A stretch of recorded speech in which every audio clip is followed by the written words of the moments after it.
নমস্কাৰ মোৰ নাম শ্ৰী বিভুৰঞ্জন ভৰালী মোৰ শ্ৰদ্ধাৰ মুখ্য সেৱিকা বাইদেউসকলৰ লগতে অংগনবাদী বাইদেউসকল পোনপ্ৰথমতে আপোনালোক সকলোকে মই মোৰ এই চেনেলটোলৈ স্বাগতম জনাইছোঁ আজি পোষণ ট্ৰেকাৰ লগত জড়িত এটা খুবেই গুৰুত্বপূৰ্ণ বিষয়বস্তুৰ ওপৰত মই এই ভিডিঅ'টো বনাব ওলাইছোঁ বিশেষকৈ আপোনালোকে অলৰেডি গম পাইছে যে পোষণ ট্ৰেকাৰ এপত যোৱা কেইদিনমান ধৰি কেইটামান খুবেই গুৰুত্বপূৰ্ণ আপডেট ইয়াতে আহিছে আৰু সেই আপডেটসমূহৰ ফলত ইয়াতে কেনেকুৱা ধৰণৰ নতুন নতুন মডিউল বা কি নতুন নতুন পইণ্ট এড হৈছে সেই গোটেইখিনিৰ ওপৰত মই আপোনালোক আলোচনা কৰিম কিন্তু আজি মই এটা খুবেই গুৰুত্বপূৰ্ণ বিষয়বস্তু লৈছোঁ সেইটো হৈছে যে আমাৰ পোষণ ট্ৰেকাৰ এপত বৰ্তমান সময়ত আপোনালোকে এগৰাকী বেনিফিচিয়াৰী কেনেকৈ নতুনকৈ ৰেজিষ্ট্ৰেশ্যন কৰিব লাগিব কাৰণ ৰেজিষ্ট্ৰেশ্যনৰ ক্ষেত্ৰত অকণমান স্লাইটলি আগতকৈ অকণমান চেঞ্জ হৈছে কেনেকুৱা ধৰণৰ প্ৰচেছটো গতিকে সেই গোটেইখিনি ডিটেইলছ মই আজি আপোনালোকক একেবাৰে সহজভাৱে আৰু ডিটেইলছত দেখুৱাব ওলাইছোঁ প্ৰথমতে মই এগৰাকী প্ৰেগনেণ্ট উমেনৰ নাম ইয়াতে মই নতুনকৈ ৰেজিষ্টাৰ কৰিম চ' সেইটোৰ কাৰণে মই প্ৰথমতে যাব লাগিব বেনিফিচিয়াৰী যিটো অপশ্যন আছে ইয়াতে সেই অপশ্যনটো মই টাচ কৰি দিম সেই অপশ্যনটো মই টাচ কৰি দিয়াৰ পিছত ইয়াতে দেখিছে যে বেনিফিচিয়াৰী যি মোৰ মডিউলটো আছে সেই মডিউলটো ইয়াতে খোল খাইছে এতিয়া মই ইয়াতে এটা নতুন নাম এটা মই এড কৰিম সেইটো হৈছে প্ৰেগনেণ্ট উমেনৰ যিটো মডিউল আছে তাক মই এড কৰিম এইখিনি ক্লিয়াৰ এতিয়া মই প্ৰেগনেণ্টৰ মডিউলটো টাচ কৰি দিছোঁ দিয়াৰ পিছত প্ৰথমতে আপোনালোকে যাব লাগিব নিউ ৰেজিষ্ট্ৰেশ্যনত এইখিনি ক্লিয়াৰ আৰু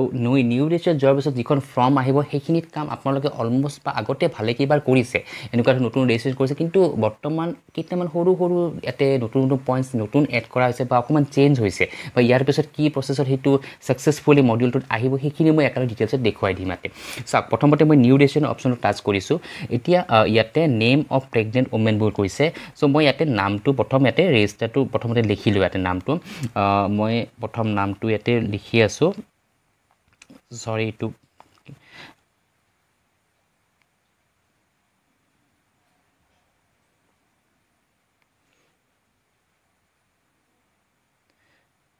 নামটো প্ৰথমতে মই লিখি লৈছোঁ তাৰপিছত এইটো নেম ইন ইয়ৰ লেংগুৱেজ আছে গতিকে এইটো মই অসমীয়াত লিখিব লাগিব মই এইটো অসমীয়াত লিখি দি আছোঁ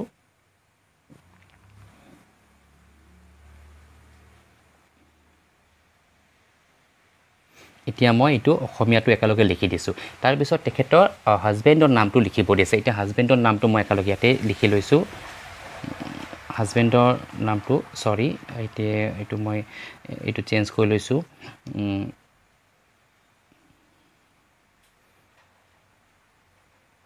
এনেকৈ প্ৰতিটো পইণ্টছে ডিটেইলছত লিখি দিব লাগিব ইয়াতে তাৰপিছত আছে আধাৰ নাম্বাৰটো এতিয়া মই আধাৰ নাম্বাৰটো ইয়াতে লিখি লৈছোঁ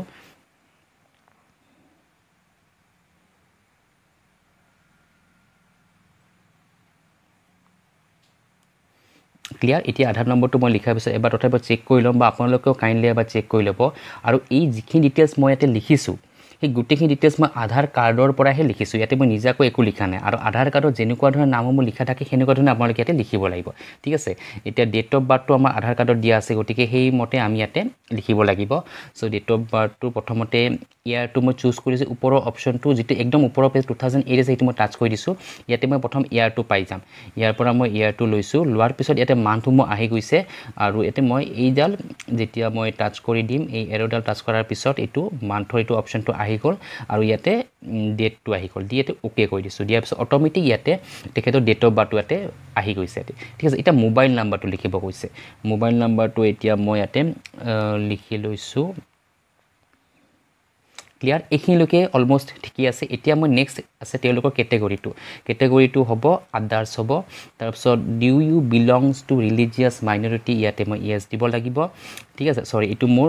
মোবাইল নাম্বাৰটো লিখোঁতে অলপ ভুল হৈছে সেইকাৰণে ইয়াতে 9টা ডিজিট লিখা আছে যে মাষ্ট বি এক্সাক্টলি 10 নাম্বাৰছ ইয়াতে মোৰ এটা নাম্বাৰ কম আছিলে এতিয়া মোৰ হৈ গৈছে এইটো তো ইয়াতে মই ৰিলিজিয়াছ মাইনৰিটিটো মই ইয়েছ দিছোঁ তাৰপিছত is this your first pregnancy so' ইয়াতে তেখেতৰ প্ৰথম প্ৰেগনেঞ্চি নহয় ফাৰ্ষ্ট প্ৰেগনেঞ্চি নহয় গতিকে এইটো ন' হ'ব ঠিক আছে হেজ দিয়াৰ বিন এ মিছকেৰেজ বিফ'ৰ আগতে মিছকেৰেজ কেতিয়াবা হৈছিল নেকি এইটো ন' হ'ব তেওঁ হোৱা নাই মিছকেৰেজ হোৱা নাছিল গতিকে ন' হ'ব তাৰপিছত LMP ডেটটো ইয়াতে সুধিছে LMP ডেটটো ইয়াতে মই লিখি লৈছোঁ 24 ঠিকেই আছে এইটো মাৰ্চৰ হ'ব মাৰ্চৰ 19 তাৰিখ ঠিক আছে মাৰ্চৰ 19 তাৰিখ দিছোঁ দিয়াৰ পিছত এইটো ওকে কৰি দিছোঁ ক্লিয়াৰ এইখিনিলৈকে ঠিক আছে এতিয়া নেক্সট আহিছে কি ৰেচিডেণ্ট টাইপ আছে তেওঁলোকে যে যিটো মানে য'ত বসবাস কৰি আছে এইটো পাৰ্মানেণ্ট নে টেম্পৰাৰী ঠিক আছে এইটো তেওঁলোকৰ পাৰ্মানেণ্ট হয় গতিকে পাৰ্মানেণ্ট অপশ্যন টাচ কৰি দিছোঁ ক্লিয়াৰ এতিয়ালৈকে আমাৰ এই গোটেইখন ফৰ্ম ইয়াতে মই ফিল আপ কৰি লৈছোঁ ফিল আপ কৰি লোৱাৰ পিছত তথাপি এবাৰ আমি চেক কৰি ল'ম যে আমাৰ যিখিনি মই টাইপ কৰিছোঁ বা যিখিনি লিখিছোঁ সেইখিনি ঠিকেই আছে নাই আৰু আপোনালোকে কাইণ্ডলি এবাৰ চেক কৰি ল'ব এবাৰ নহয় দুবাৰে চেক কৰি ল'ব আৰু এটা কথা সদায় মনত ৰাখিব এই নামসমূহ যিখিনি লিখিব নাম ডেট অফ বাৰ্থ আৰু আধাৰ নাম্বাৰ সেইখিনি একেবাৰে আধাৰ নাম্বাৰত যেনেকুৱা লিখা আছে সেনেকুৱা ধৰণে লিখিব কেতিয়াও নামটো নিজাকৈ নিলিখিব নামটো আধাৰ নাম্বাৰ যদি ভুল থাকে সেনেকৈ লিখিব লাগিব ঠিক আছে আৰু তেখেতৰ ডেট অফ বাৰ্থটো যেনেকুৱা ধৰণে আধাৰ কাৰ্ডত লিখা আছে ছেম টু ছেম আমি ইয়াতে লিখি দিব লাগিব এইখিনি ক্লিয়াৰ তাৰপিছত এতিয়া মই ছাবমিটৰ অপশ্যনত টাচ কৰিছোঁ আৰু ইয়াতে ছাকচেছ বুলি লিখা আহি গৈছে beneficiary account creation in process add another beneficiary এতিয়া মই গো টু হোম টাচ কৰিছোঁ ঠিক আছে কৰাৰ পিছত এগেইন মই বেনিফিচিয়াৰী অপশ্যনটোত গৈছোঁ ইয়াতে এবাৰ ইয়াতে এতিয়া চাওক এইখিনি অপশ্যনটো অহাৰ পিছত আপোনালোকে একেবাৰে ওপৰৰ পিনে চাব এইটো ক্লাউডৰ অপশ্যনটো আছে ইয়াতে ঠিক আছে এইটো মই অপশ্যন এটা টাচ কৰি দিছোঁ ইয়াতে বৰ্তমান জিৰ' এক্টিভিটি আহিছে মানে নামটো ইয়াতে অট'মেটিক আহি যাব ইয়াতে মই এবাৰ টাচ কৰি লৈছোঁ ইয়াতে চাওক ইয়াতে নামটো অট'মেটিক ইয়াতে আহি গৈছে এই যিটো নাম মই এতিয়া মানে সেই কৰিছিলোঁ সেইটো হৈছে কি মজলিনা আহমেদ ঠিক আছে এই নামটো ইয়াতে যিটো ক্লাউডৰ যিটো অপশ্যনটো আছে ওপৰত এইটো অপশ্যনটো আহি যায় নিজাকৈ য'ত জিৰ' বুলি আছে এই অপশ্যনটোত ইয়াতে আহি যায় ইয়াৰ পৰা এতিয়া ইয়াতে ডাইৰেক্ট আহি গৈছে আৰু ইয়াতে চাওক আপোনালোকে এইটো দেখা পাইছে চাগে যে মজলিনা আহমেদ নামটো ইয়াতে এই মাত্ৰ মই এইটো ফিল আপ কৰিছোঁ আৰু এই নামটো ইয়াতে অট'মেটিক আহি গৈছে ঠিক আছে গতিকে আশা কৰোঁ এই যিটো প্ৰচেছটো আছে প্ৰচেছটোত আপোনালোকৰ একো অসুবিধা হ'ব নালাগে বুলি কাৰণ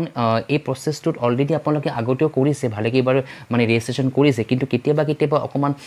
ছাৰ্ভাৰৰ প্ৰব্লেম বা হওক বা কেতিয়াবা প্ৰব্লেম এটা এনেকুৱা ধৰণৰ বা আমাৰ টেকনিকেল এৰৰৰ কাৰণে কেতিয়াবা এইটো মানে নামসমূহ আপোনালোকে ৰেজিষ্ট্ৰেশ্যন কৰাৰ পিছতে শ্ব' নকৰা বুলি বহুতে কয় কিন্তু এতিয়া মই আপোনালোকক সেইকাৰণে এটা ডেমো এটা দেখুৱাই দিছোঁ নাম এটা মই ডাইৰেক্ট আপোনালোকৰ ওচৰত লাইভ এটা মই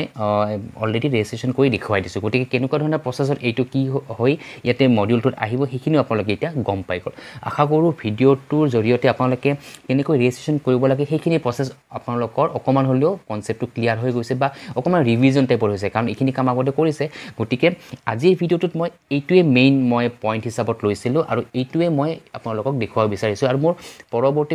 ভিডিঅ'সমূহত মই আন যিসমূহ নতুন ইয়াতে আপডেট আহিছে বা যিবোৰ নতুন পইণ্টছ ইয়াতে এড কৰিছে সেইখিনিৰ ওপৰতো মই আপোনালোকক বুজাই দিম আৰু একেবাৰে ডিটেইলছত আৰু সহজে বুজাই দিম গতিকে আশা কৰোঁ ভিডিঅ'সমূহ আপোনালোকে একেবাৰে সম্পূৰ্ণকৈ যেন চাই যেন আৰু এইখিনি কৈ মই আজিৰ ভিডিঅ'টো ইয়াতে সমাপ্ত কৰিব ওলাইছোঁ বহুত ধন্যবাদ আপোনালোক সকলোকে ভিডিঅ'টো সম্পূৰ্ণকৈ চোৱাৰ বাবে ধন্যবাদ